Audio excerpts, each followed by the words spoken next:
Ezequiel, falei Jeremias? Não, eu coloquei errado.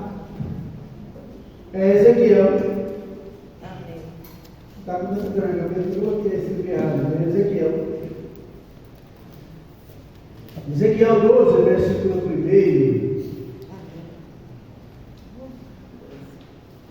Quem achou, diga amém. Amém. Deus abençoe os irmãos que essa semana passaram por dificuldade.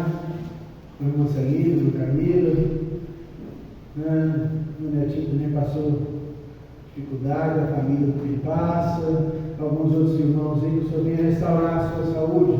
Amém?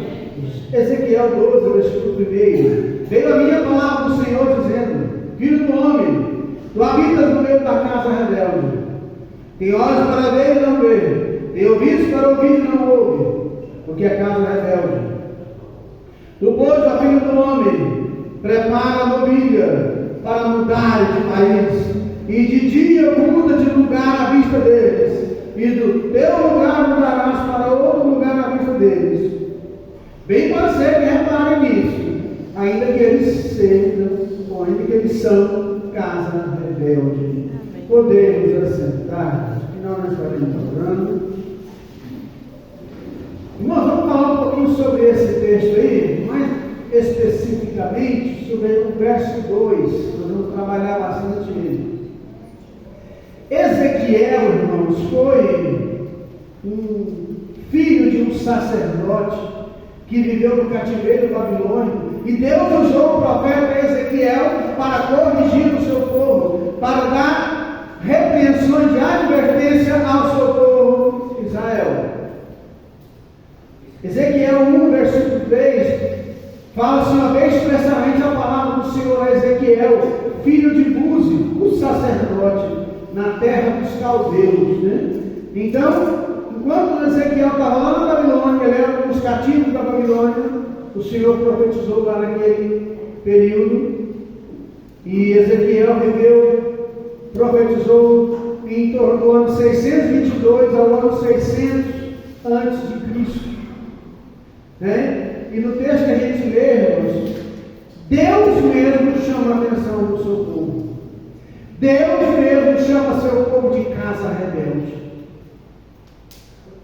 É duro quando Deus repreende, é duro quando você é repreendido. Eu acho que eu nunca gostei de ser chamado a atenção. Sempre que possível, é só uma vez que me chama a atenção, não chamo duas. Porque eu tento me corrigir. Às vezes vale, sim, mas a gente tenta. Bem. Mas se o professor, se o patrão, se o encarregado te chamar a atenção, é ruim, não é? Se o profeta, é ruim.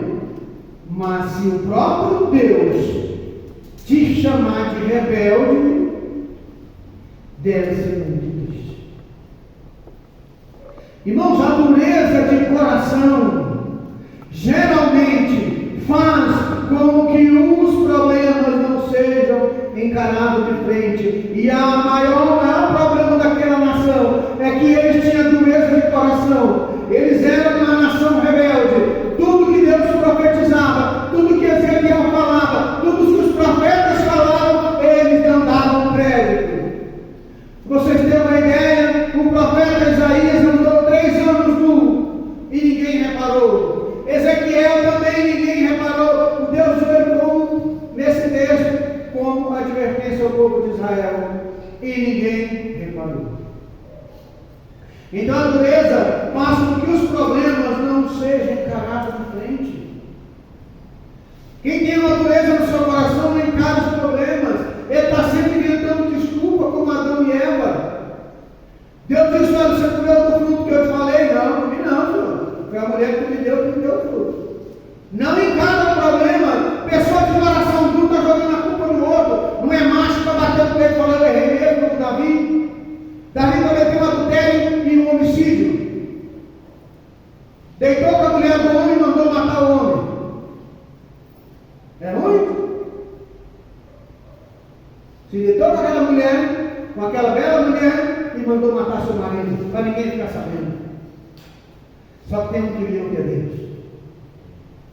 Quando ele foi repreendido pelo Natão, o profeta, ele falou: realmente eu pequei. Eu devo ter abaixado a cabeça e chorado. Pequei. Eu errei, eu falhei. Não podia ter feito isso. Mas Adão e Eva arranjaram desculpa. A dureza de coração, irmãos, é uma das piores coisas que pode acontecer na vida de alguém. Mas se for um cristão, a coisa é pior. Nada pior do que um crente que vem na igreja e fala: isso é um pastor, isso aqui me conhece, isso é para mim, mas foi para você mesmo. É Deus que está falando: muda, meu servo, toma atitude, vira um servo de verdade, muda seu comportamento. Mas nós começamos a inventar desculpas, porque o coração está endurecido.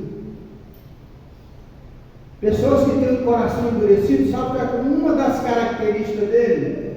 Se isola. Ele vai se isolando.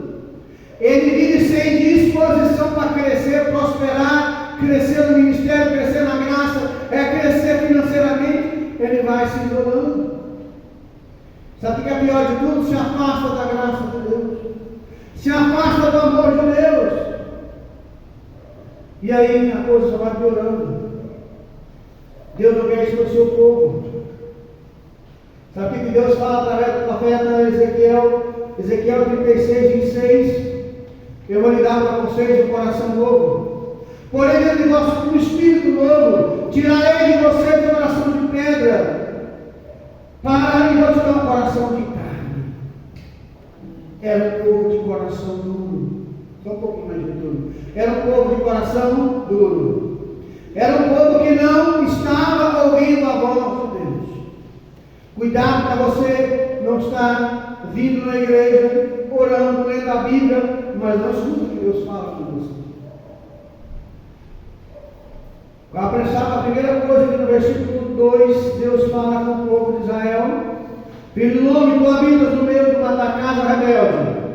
Essa casa rebelde tem olhos para ver, mas não vê. A primeira característica da pessoa rebelde, de uma casa rebelde, daquele que não quer ver a glória de Deus, que não quer ver os seus erros, que não quer se consertar, que não quer mudar de vida, que não quer melhorar o casamento, que não quer melhorar a sua vida, é ter olhos para ver e não ver. Não diz o ditado que cega quem não quer ver? Deve ser por aí. E o que mais tem hoje é a gente assim, mano, assim. Ezequiel estava diante de um dilema um tanto grande. Deus ia usar ele como exemplo.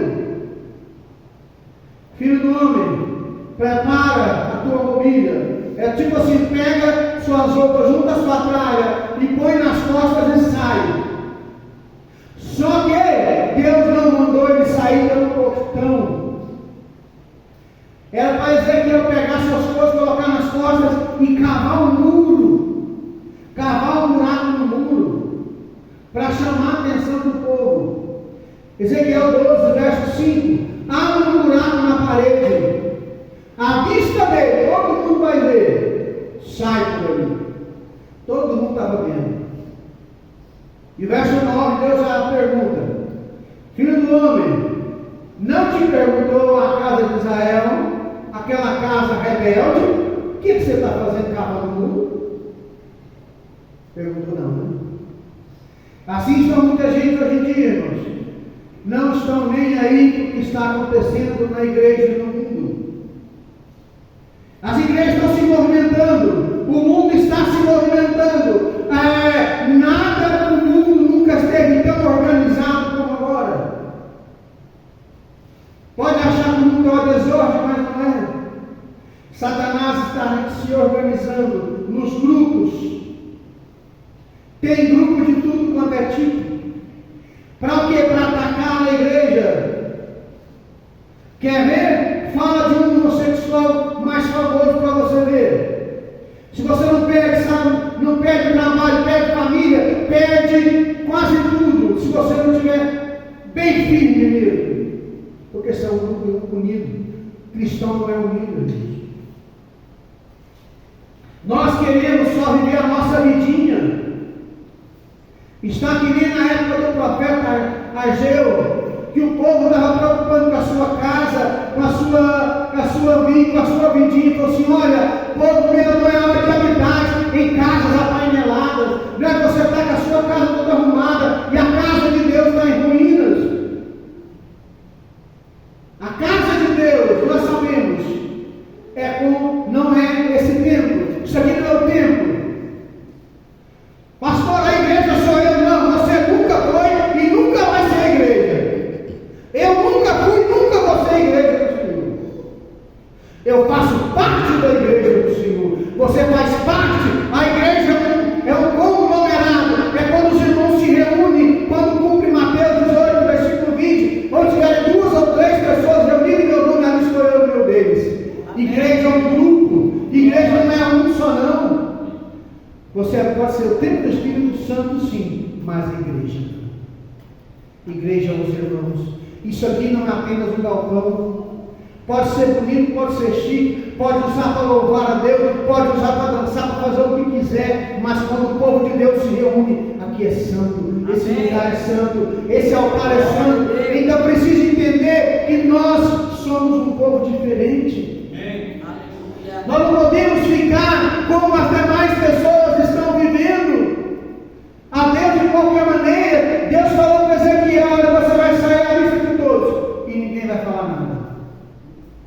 O povo está vendo o que está acontecendo no meio da igreja, mas não está dando atenção. A sua santidade ou santificação se manifesta como? Na sua oração. Quando você fala em línguas, é que a sua santidade se manifesta. Quando Deus te usa para profetizar, é isso que a sua santidade se manifesta? Claro que não. É quando Gálatas 5:22 cumpre na sua vida. É quando os frutos do Espírito manifestam em você.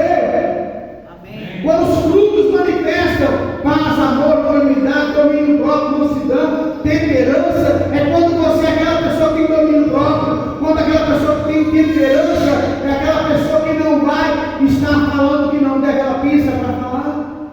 Amém. Aquela pessoa que ama o próximo.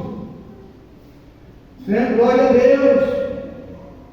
Não estão importando. Sabe o que é quando a sua santidade se manifesta?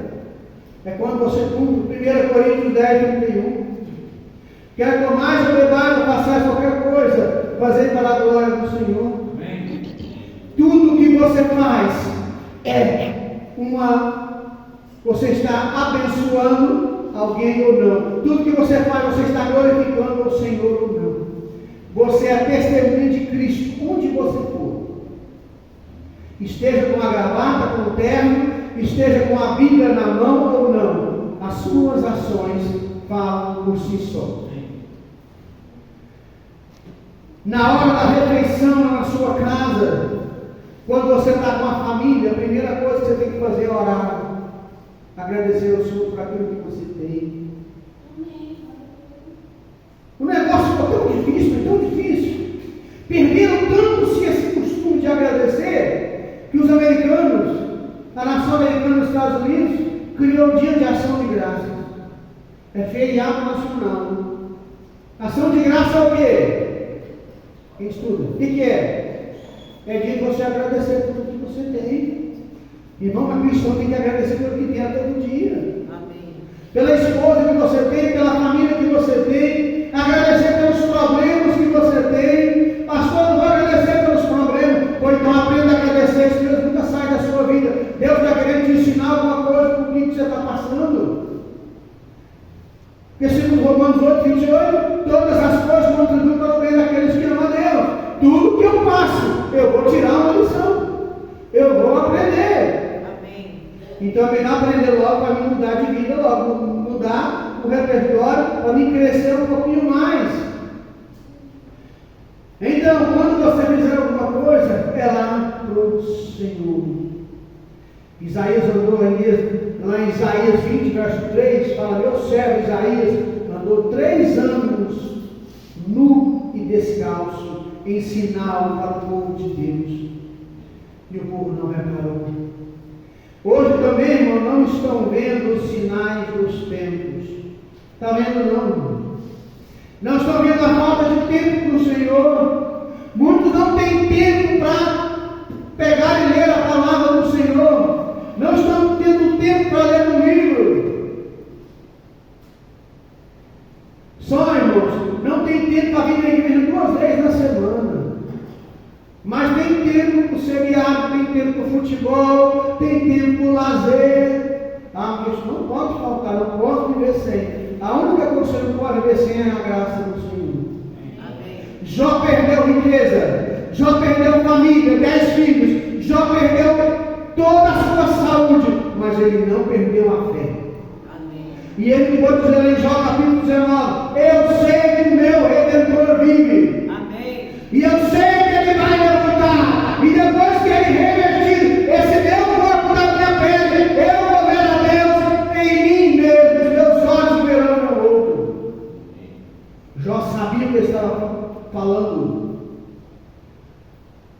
Muitos não têm tempo, só, irmãos, mas não tem tempo para ler a Bíblia. Sabe qual é a média mundial de ficar diante de uma tela, quer ser do celular ou de outro aparelho, computador, alguma coisa? A média mundial por dia é 6 horas e 37 minutos.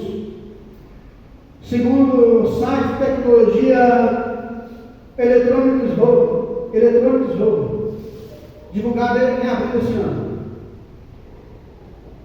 Sabe qual que é a média brasileira? 9 horas e 32 minutos por dia, diante de uma tela. Ah, pastor, eu trabalho. Você é um caso à parte, está trabalhando. A pesquisa é geral. Estou dizendo que nós não temos tempo para ler a Bíblia, mas temos tempo para ficar observando coisas que não vai acrescentar nada na minha vida. Segundo esse mesmo levantamento desse site, o tempo excessivo de tela afeta desproporcionalmente os adolescentes em todas as áreas. Por exemplo, o Japão é um dos países mais desenvolvidos do mundo, mas sabia que a taxa de suicídio maior do mundo também é lá? Passe a ver os sinais do seu esfriamento, irmãos. Passe a observar o comportamento da sua família. Perca tempo tentando deixar que Deus queira o que Deus fale com você só através do YouTube, não. Para com isso. Deus pode falar com você na sua casa, orando pela palavra. Então, olha só, outra coisa que Deus falou aqui. Tem olhos para ver e não ver. Tem ouvidos para ouvir, mas eles não ouvem.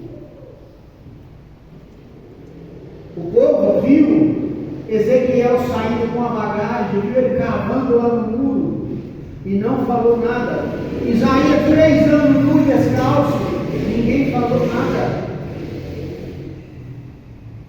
E agora? Todos os sinais estão indicando Jesus está voltando. Eis que ele vem. Guarda o que tem para que ninguém tome a tua coroa. Continuamos sem tempo para ler a Bíblia. Continuamos sem tempo para estudar um livro. Continuamos sem tempo para aprender a tocar um instrumento para ser útil. Continuamos sem tempo para fazer um retiro de oração, onde você vai desligar todos os aparelhos eletrônicos, onde você vai desligar tudo e vai falar para a família: não me amole, eu vou cumprir Mateus 6, eu vou entrar no meu quarto, fechar a porta e vou falar com meu pai agora. Ouvir a voz de Deus é importante. Lá em Romanos 10, 17 diz: e assim a fé vem pelo ouvir, e ouvir e a mensagem de ouvir pela palavra de Cristo. Romanos 10, 17. Agora dizendo, porém, se a fé vem pelo ouvir a palavra, né, se você obtém fé quando você ouve a ministração da palavra, quando você lê a palavra de Deus, A incredulidade vem por ouvir as mentiras. Enquanto a fé é gerada e fortalecida pela verdade, a incredulidade ela é fortalecida pelas inverdades. Você fortalece a sua fé na Bíblia, na oração, na palavra. E quem não crê na palavra vai fortalecendo nas mentiras que o mundo está contando. E tem uma coisa, irmãos, nem tudo que os pregadores estão pregando e ministrando por aí. Pega-se um texto, a gente aprende no livro. Um texto fora do contexto, ele gera um pretexto.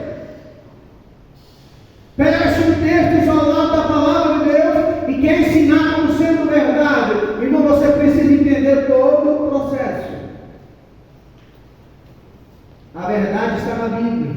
Amém. E interpretá-la de acordo com todos os seus ensinamentos, corretamente.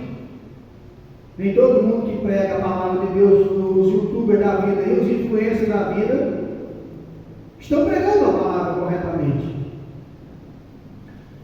O filme lá bacana, filme bíblico, seriado bíblico, na verdade, eu nem aconselho cristão ver isso.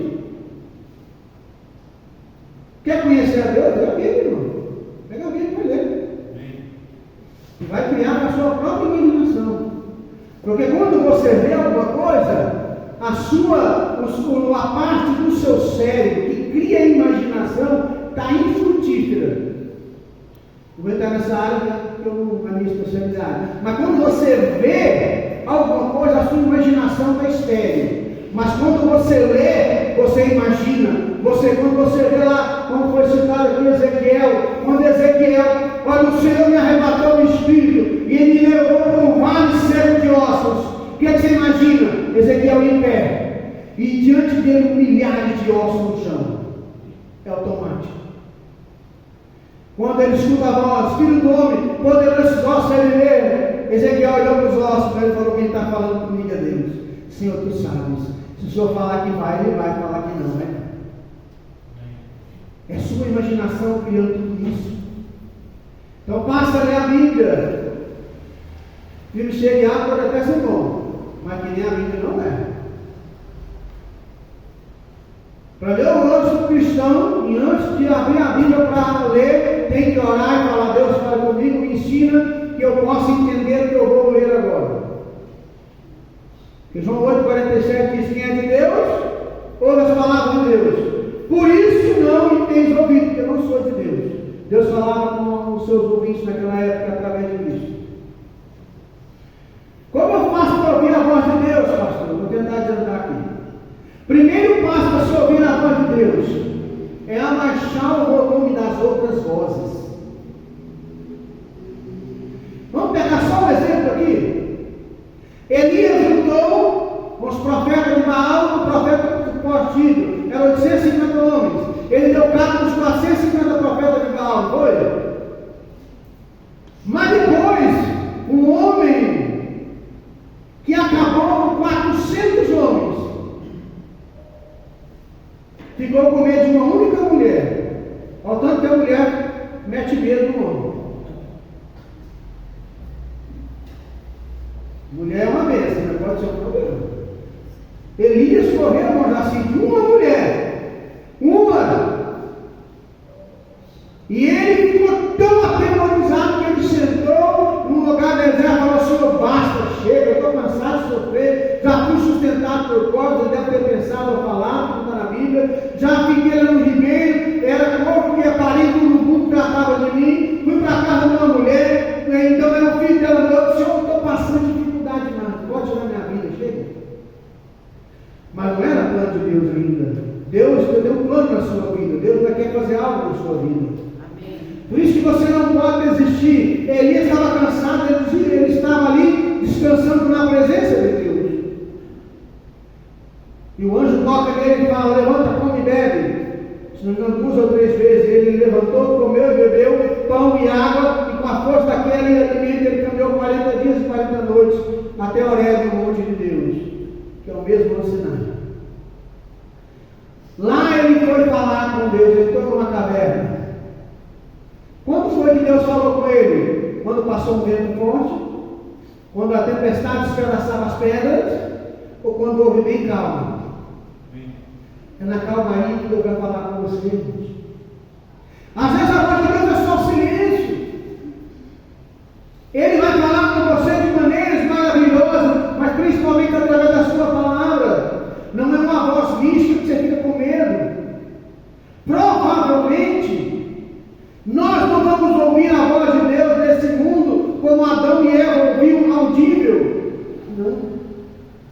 E como Moisés ouviu no Monte Sinai, provavelmente não. Mas ele fala conosco de maneiras maravilhosas. Então abaixa o volume do mundo. Abaixa o volume do celular seu um pouquinho. Vai lá nos aplicativos que você não está usando, tira tudo aquilo, limpa tudo. Deu um determinado momento na sua vida, desliga. Estou falando sério. Dependendo do momento, desliga. Porque você precisa se ligar.